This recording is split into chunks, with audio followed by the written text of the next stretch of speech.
Welcome back to my channel with your fine ass. Come on over here looking like that, Oh my God.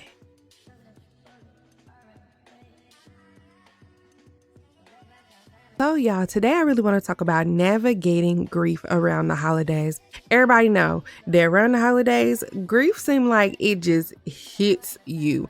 And it could be you lost somebody 4, 5, 10 years ago. It don't matter. Grief always seems to strike around the holidays. I'm not exactly sure why that is, but it is a thing. So we're going to jump straight into 5 things that you can do to help yourself navigate through that. The first thing that you're going to want to do is plan ahead. Don't wait until the holidays come to try and figure out exactly what you're going to do, where you're going to be, and who you're going to be around. You need to make sure that you have a surefire plan long before the holidays as far as to what you're going to do, because you want to make sure that you are centered around some good energy. Somebody's going to keep you upbeat, excited, and happy about the holidays, right? Because the truth of the matter is grief is not easy.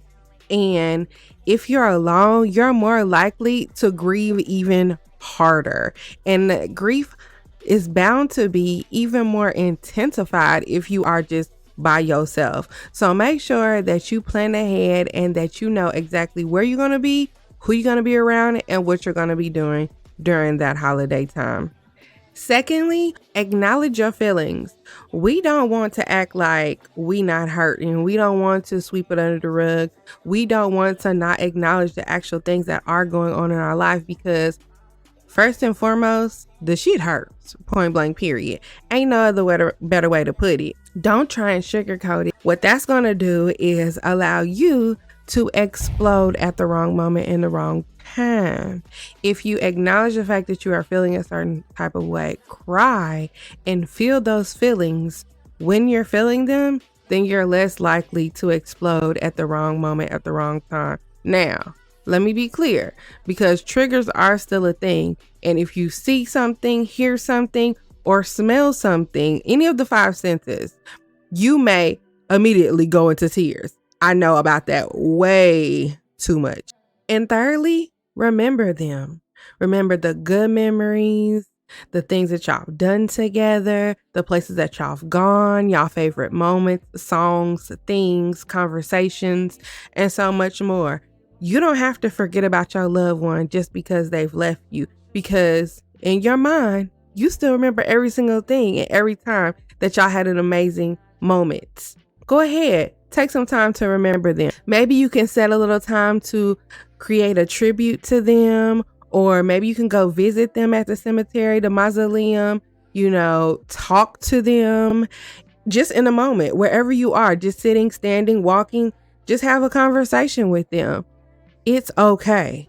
They are still very present in your life and surrounding you more than you actually know and realize. Sometimes you may feel a certain type of way, or you may feel a thing and you can't really explain it, and you like, dang, that felt like grandma, or ooh, that felt like dad, or man, that felt like my sister, or whoever it is that you have lost.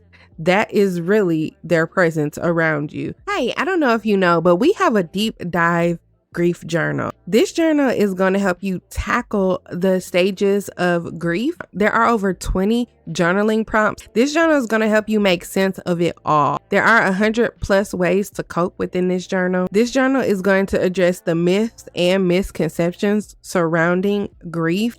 It's going to provide a place for you to be able to track your mood and keep up with how you've been feeling over this season, how you've been feeling throughout these weeks, these months, and these years, and so much more. So if you're interested in getting that, definitely click the link down in the description box and go over there and get your deep dive grief journal today. And fourthly, set aside some time for self-care. Grieving can be mentally draining. Oh my gosh.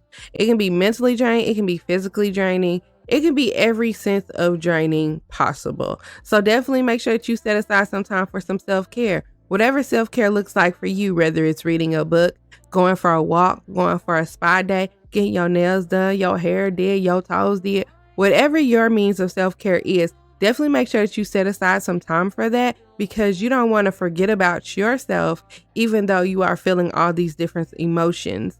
You know, when you usually do self-care, it makes you feel better, right? You feel a little bit good, right? So definitely make sure that you invest in making yourself feel good. And the fifth and final thing I would have to say is set boundaries. That's a real big one, because during this season, people can seem to be a little bit more demanding than usual. And you have to realize that you feeling some type of way. And maybe you may not be as accessible as usual. Maybe you may not be readily available like you usually are. Maybe you may not be feeling up to hanging out all the time. Maybe you're just not feeling it, and you need to be willing to set those boundaries. So maybe you're not going off on your other friends and your other family members, and you're actually setting aside moments for yourself. Sometimes being around other people can be too much when you are feeling a feel, right? So you need to definitely take that into consideration. And if you need to say no during this season to whatever the case may be, the meetup, the job, the opportunity, whatever it is, because you just don't feel mentally capable and you don't feel like that's going to help you better, it's going to push you back, then definitely be willing to set those boundaries and say no unapologetically. No is a complete sentence, and you don't have to say anything else after that. You said what you said. I hope that these tips were helpful to you. I hope that you utilize them, and I'm hoping and praying that you get through the holidays just fine. We're open to conversation, because not only are you grieving, honey, I'm still grieving too. So I'm feeling the feels that you're possibly feeling, okay? So go ahead, feel free to comment those feelings down below. Make sure that you like, comment, and subscribe. I appreciate you for coming through and hanging out with me. I hope that you have a wonderful holiday. Bye.